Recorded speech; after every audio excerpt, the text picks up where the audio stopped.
Hello. What do Charlie Sheen, Freddie Mercury, Magic Johnson, Liberace, and Rock Hudson all share in common? They all suffered or currently suffer from human immunodeficiency infection caused by the human immunodeficiency virus, otherwise known as HIV. So let's start by looking at the structure of HIV shown here on the left. It does contain two identical strands of RNA, and it's an enveloped virus, and that envelope is actually consisting of glycoprotein spikes called GP160. And these spikes help attach the virus to the target cell, which is a CD4 cell.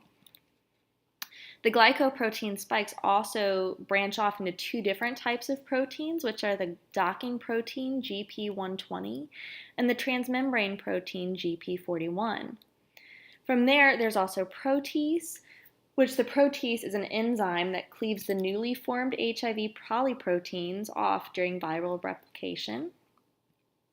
And there's several parts of the capsid, as you can see there: the reverse transcriptase, integrase, NEF, VPR, VIF, and P7, which you can look up more information if you'd like to know. There are three stages of HIV infection, and I will talk a little bit about these blood vials on the bottom in a minute.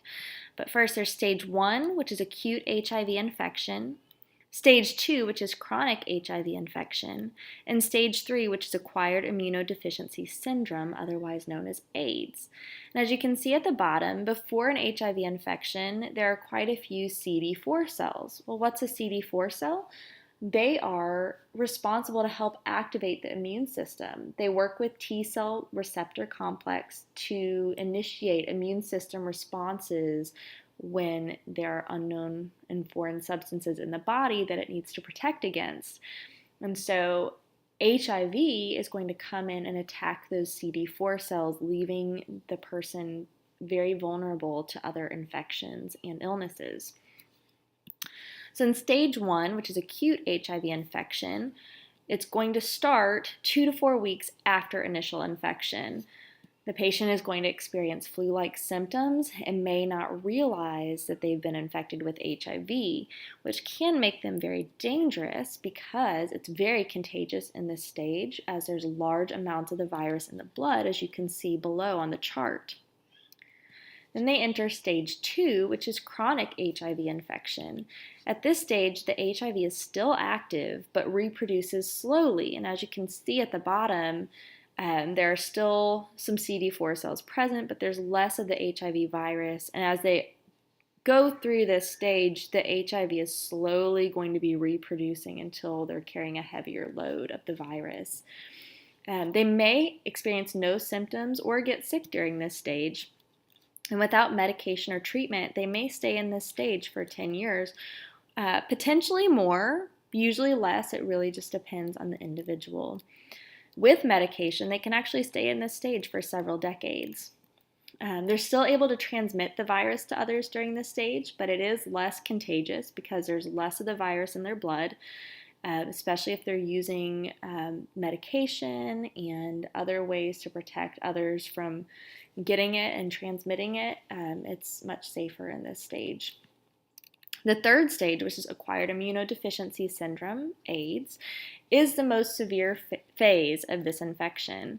Their immune system is badly damaged at this point. As you can see on the diagram at the bottom, there's a heavy load of HIV in the blood. They are highly susceptible to opportunistic illnesses at this time and may experience chills, fever, sweat, swollen lymph glands, weakness, and weight loss. They are classified as stage 3 if their CD4 count drops below 200 cells per millimeter. And it is very infectious in this stage because of the high quantity of HIV in their blood. And without treatment, they're expected to survive about 3 years once they reach stage 3. So how does HIV spread? First of all, it's important to know that it is a human reservoir virus. And scientists have identified a chimpanzee in Central Africa as the source of the original HIV infection in humans. For them, it was called the simian immunodeficiency virus, or SIV. And they think it was transmitted to humans when they would actually hunt the chimpanzees for food and they'd come in contact with their contaminated blood. And from there, they believe it mutated and formed human immunodeficiency virus. And they think that happened as early as the late 1800s. But now it's transmitted from human to human, and the most common way is through sexual behavior or syringe use, such as sharing needles for illegal drugs. And there's only specific body fluids from an infected person that can transmit the virus. And it's important to know because some people are very, very scared about coming into contact with someone with HIV. But it's very specific body fluids that can transmit this, and they are blood, semen, preseminal fluid, rectal fluids, vaginal fluids, and breast milk. It can less commonly be spread from mother to child during pregnancy, birth, or breastfeeding, but is very rarely spread through oral sex, receiving blood transfusions, kissing, or wounds. There's a much smaller percentage of infections that have come from this method. So let's talk about the treatments. The treatments for HIV are antiretroviral therapy, or ART drugs. And these drugs, they're not going to cure the virus, but they will prevent HIV from multiplying, and that gives the immune system time to recover and keep the patient healthier. It's going to help people with HIV maintain a healthier quality of life. It's also going to lessen the risks of the infected from transmitting the virus to others. Most patients that are on antiretroviral therapy drugs are going to take a combination of them, and they're going to have to take them daily for the rest of their lives to maintain their efficiency. The most important part of all of this is prevention.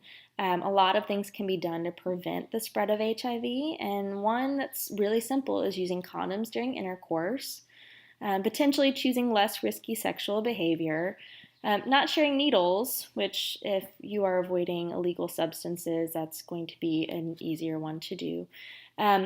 Additionally, there's pre-exposure prophylaxis, or PrEPs, or PEPs, which are post-exposure prophylaxis. And that's basically taking the antiretroviral therapy drugs if in a pre-way, if you are in a riskier situation, like potentially are with somebody that does have HIV and you're going to be in contact or sexual contact with that person on a regular basis, or you're engaging in riskier sexual behaviors, so you take these antiretroviral therapy drugs to help prevent yourself from contracting